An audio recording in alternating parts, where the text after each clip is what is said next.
Hola, ¿qué tal? Muy buen día a la hora que se acerquen a este material.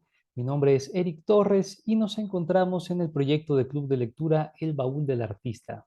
Agradezco a todas las personas quienes se han tomado el tiempo de observar los videos anteriores. Les invito a que se suscriban al canal de YouTube o bien se integren al grupo de Facebook El Baúl del Artista, donde, como hemos mencionado, pueden encontrar los materiales que vamos revisando. También pueden hacer sugerencias sobre textos que les gustaría escuchar en este espacio o simplemente seguir los videos y compartir los enlaces con el hashtag El Baúl del Artista, de tal manera que este material viaje lo más posible y llegue a donde tenga que llegar. El día de hoy vamos a comenzar una novela de una escritora mexicana, Liliana Bloom, que se llama El monstruo pentápodo. Sin más, como está siendo habitual, dejaré en la descripción de este video el enlace del video anterior. El monstruo pentápodo de Liliana Bloom. Y comienza con una dedicatoria. Este libro, como todo lo que hago, es para Frida Sofía y Luis Eduardo, a quienes la literatura siempre les ha robado un poquito de mí.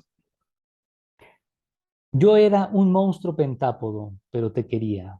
Vladimir Nabokov, Lolita. Epifanía. La noche anterior había sido de esas en las que Raimundo miraba la televisión sin ver, con una botella de Wild Turkey a medias y la Glock sobre el buró. ¿Tenía caso seguir así? Puso el cañón contra su paladar, pero el roce del metal le provocó náuseas. ¿Cuántas veces a lo largo de los años había estado a punto? No podría contarlas. Recordó los días que le siguieron al incidente con aquella niña. Habían sido especialmente difíciles. Sacó el arma de su boca y sirvió más whisky en el vaso de cristal. Notó que estaba mal lavado.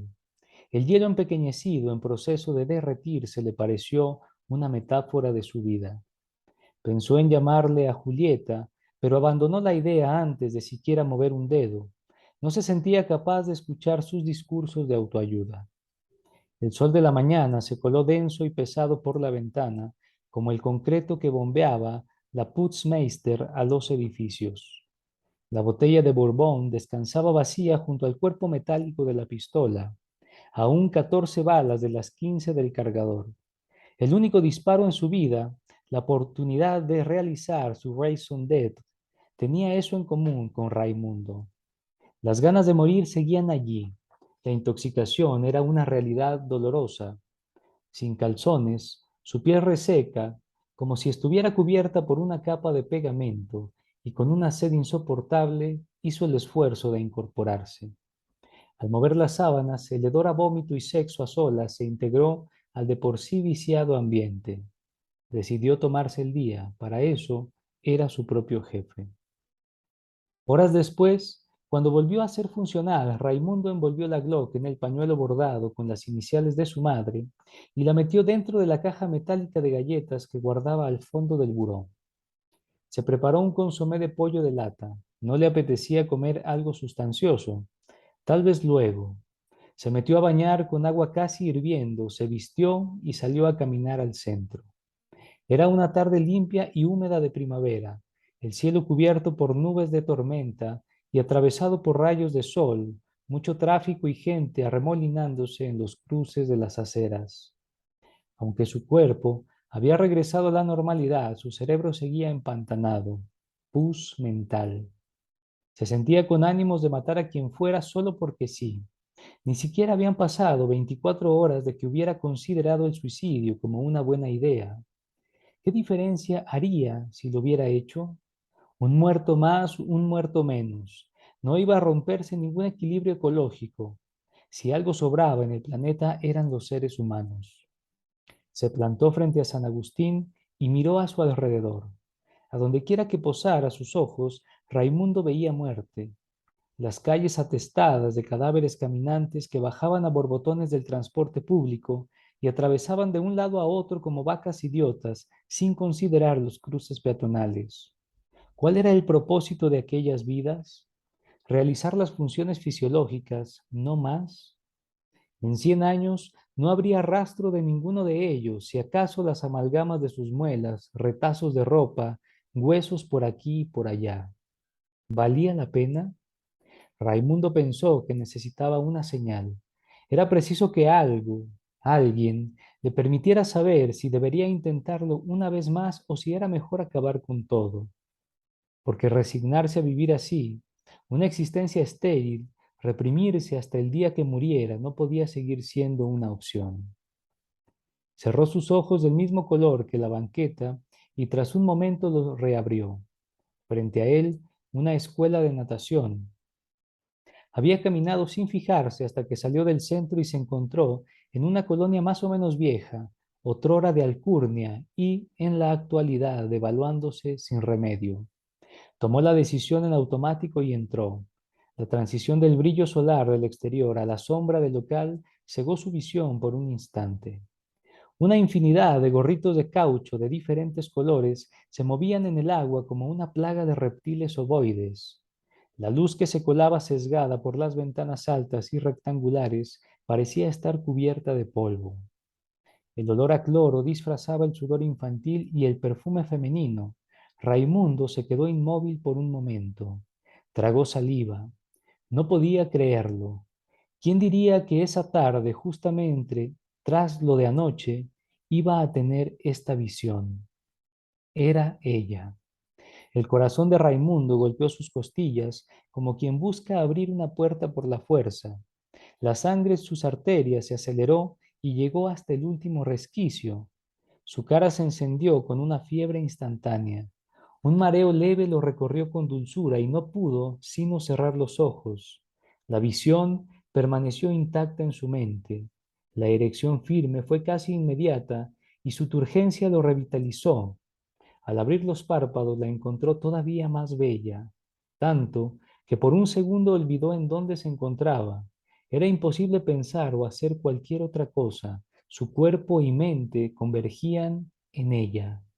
Empujó con la lengua el chicle de canela que traía a un costado de su mejilla y miró con disimulo a su alrededor. Unas gotitas de sudor, originadas atrás de sus orejas, comenzaron a descender por su cuello. Está bien, no pasa nada. Sus manos descansaban inmóviles sobre sus piernas. Las madres estúpidas seguían conversando acerca de las estupideces que llenaban sus vidas y no se dieron cuenta de la revelación que él estaba experimentando frente a sus narices. Si murieran todas, el mundo no se perdería de nada. Gallinas absurdas, su única razón para existir era procrear niñas, a veces una como ella, una en 1000, o en 100.000, o en 1.000.000, porque esto no le pasaba con cualquiera, solo con alguien como ella, sin duda. Raimundo inhaló lenta y profundamente. Imaginó el aroma de aquella piel, avena, canela, azúcar moreno, rodajas de manzana cocida. En su cabello, los remanentes de un champú de frutas, algo como para comerse. Si las personas que lo rodeaban pudieran leer sus pensamientos, lo matarían allí mismo. Ella, el ser más perfecto, su locura, su placer, su perdición. Imposible saber. Pero en ese momento él era un pez que mordía el anzuelo puntiagudo a sabiendas de que podría atravesar su carne y matarlo. Todo por culpa de ella, que poseía un cuerpo diseñado para erizarle el deseo y plagar sus fantasías día y noche. Raimundo la miró emerger esbelta del agua con más agilidad que la de cualquier otro niño, apoyándose en la orilla con sus brazos de músculos apenas esbozados. Su piel de color oliva contrastaba de una manera deliciosa con el blanco de su traje de baño.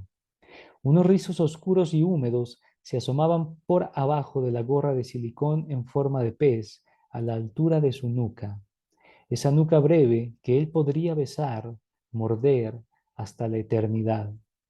Necesitó concentrarse para no perder el equilibrio, para no abrir la boca y babear como un idiota, para no salir corriendo hacia ella y llevársela consigo en ese instante. Era preciso mantener el control a pesar de que apenas a unos metros más estaba ella. Sería muy tonto intentar algo en ese momento. Los otros niños eran apenas sombras borrosas en el campo de su visión. El agua de la alberca se convirtió en un espejo cuya única función era reflejarla. El parloteo de las señoras a su alrededor se volvió ruido de fondo, junto con los chillidos de los hermanitos acompañantes y la ridícula música ambiental que emanaba de varias bocinas en las paredes. El mundo estaba de más. Todo existía solo en función de ella. Si alguien le preguntara, él no diría que es supersticioso ni que cree en el destino, pero al verla no le quedaba duda de que el universo había arreglado este encuentro. Dos náufragos que terminan en la misma isla. ¿Por qué ella? ¿Por qué yo? Porque todo conspiró para que estuviéramos juntos. Ella, porque sí, no podría ser otra. No todas las niñas son iguales. Hay unas que tienen el mismo atractivo que una tabla de triplay. A esas, el cerebro de Raimundo ni siquiera las registraba. Había otras que lo atraían porque eran lindas y ya, como un trozo de carne colgado que podría llamar la atención de cualquier perro hambriento. Por moda, a veces las madres visten a sus hijas de putillas, exponiendo pedazos de esa piel infantil a los ojos de cualquiera. Imposible no mirar. Ese tipo de niñas que atraían su mirada momentáneamente, pero no impedían que él regresara poco después a su vida sin volver a dedicarles un pensamiento. Luego estaban los seres como ella. No era que abundaran, pero había que clasificarlas de alguna manera. Conformaban un grupo especial. Eran las que se convertían en ideas que sobrevolaban en círculos dentro de su cabeza. Ninguna otra ocupación, por importante que pareciera, podía distraerlo de niñas así.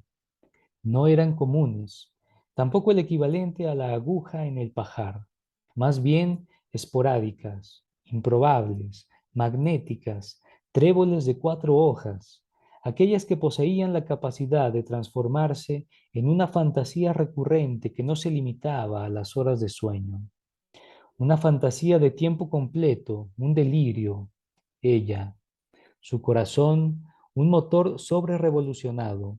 Solo alguien como ella podría haber provocado tal descontrol. Ella, que irradiaba su encanto desde lejos, como la única farola en medio de una plaza oscura. Todo lo demás se tornó invisible, oscuridad de fondo, sin importancia. Las luces así suelen cautivar a bichos lóbregos como él. Gracias a ella ahora tenía todas las intenciones de vivir. Carta, 16 de agosto 2013. Amor, este lugar no está tan mal como imaginaba. Puedo tener a la beba conmigo y hasta tomar algunas clases. Solo por tener algo que hacer me metí a las de cocina. Hay cosas que ya sé, pero seguro puedo aprender algo nuevo.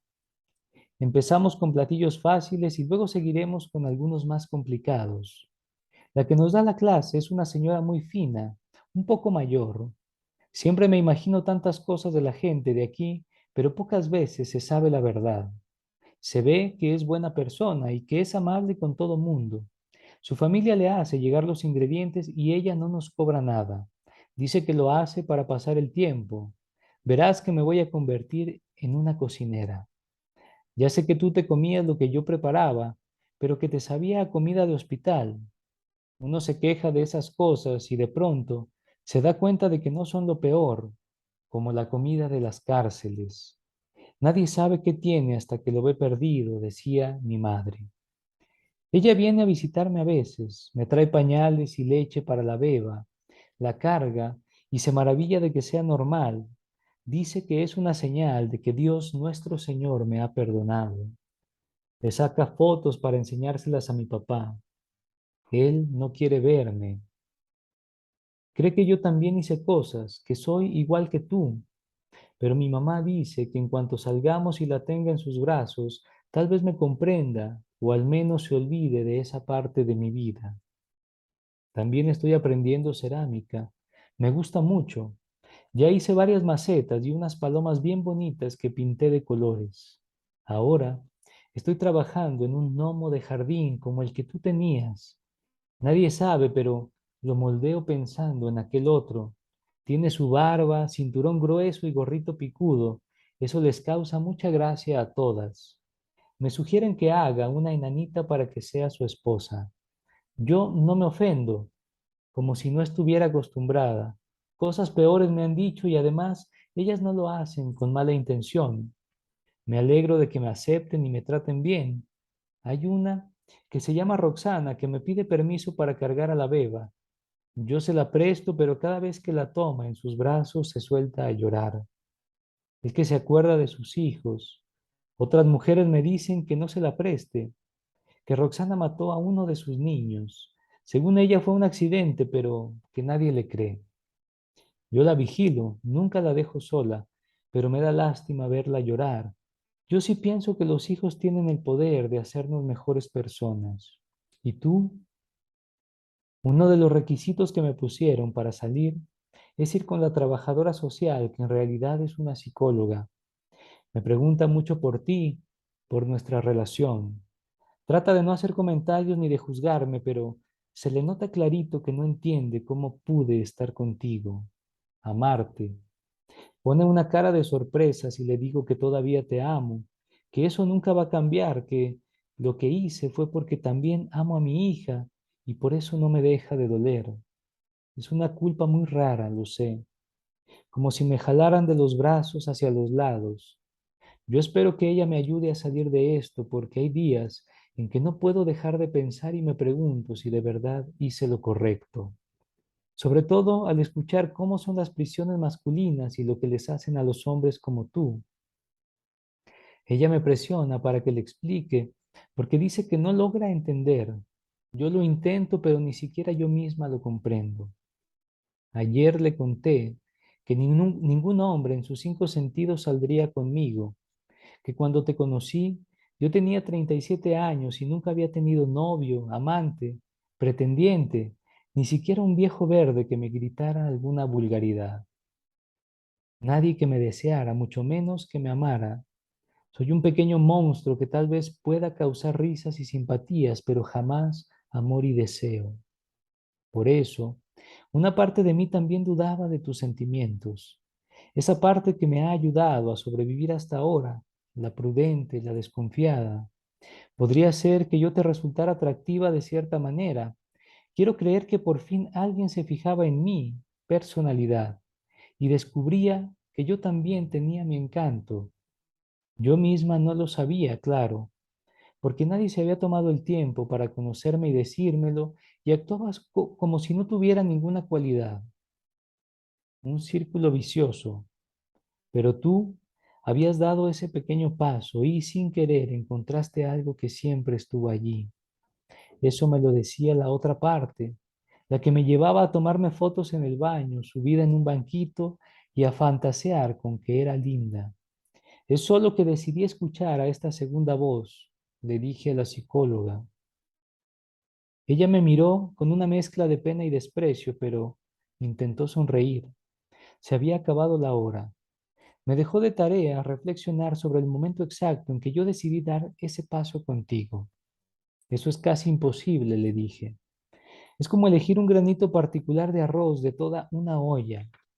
¿Cómo encontrar ese momento? ¿Sería el mismo en el que me enamoré de ti? Lo sigo meditando.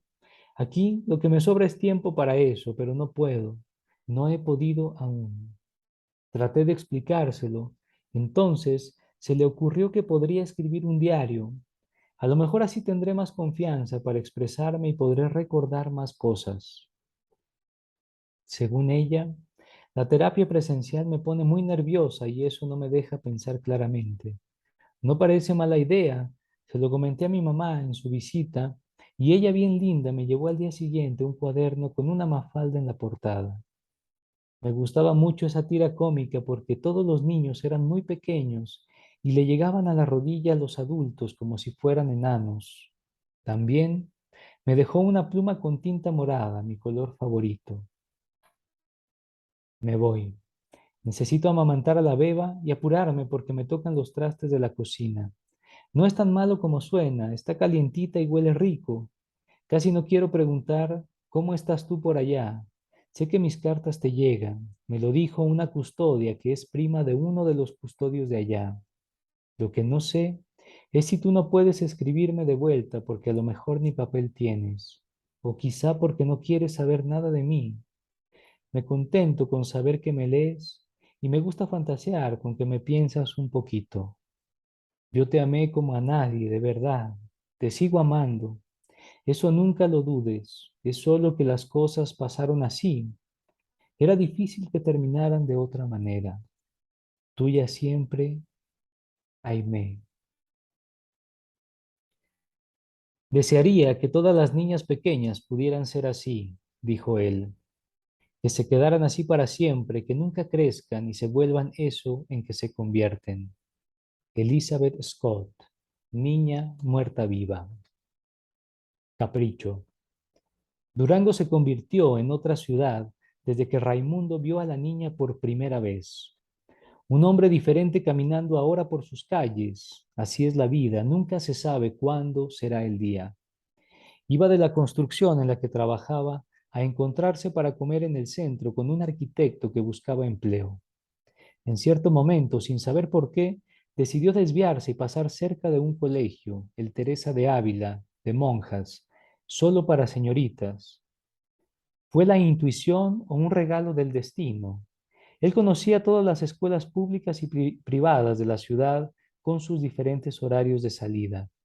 A veces elegía una al azar y se estacionaba cerca de los patios donde los alumnos salían a recreo. Se bajaba de la camioneta, abría el cofre, hacía como que revisaba el motor y se rascaba la cabeza. Luego caminaba con preocupación sobre la banqueta unos metros hacia un lado y desandaba el camino mientras fingía hacer una llamada. Así podía ver a los niños sin peligro. Decir niños sería generalizar porque solo se fijaba en las niñas. Le gustaba ver cómo corrían, persiguiéndose unas a otras, con las piernitas delgadas al aire, las faldas levantándose con la velocidad. Las más de las veces estaban sentadas en grupos pequeños, conspirando seguramente contra sus compañeras, con sus hermosas caritas malignas y sus risas crueles. Porque las niñas son crueles, te enamoran, saben lo que sientes, pero no les importa y se van. Después de un rato prudente, lo que seguía era subirse de nuevo a la camioneta e intentar encender el motor, que por supuesto funcionaría a la perfección.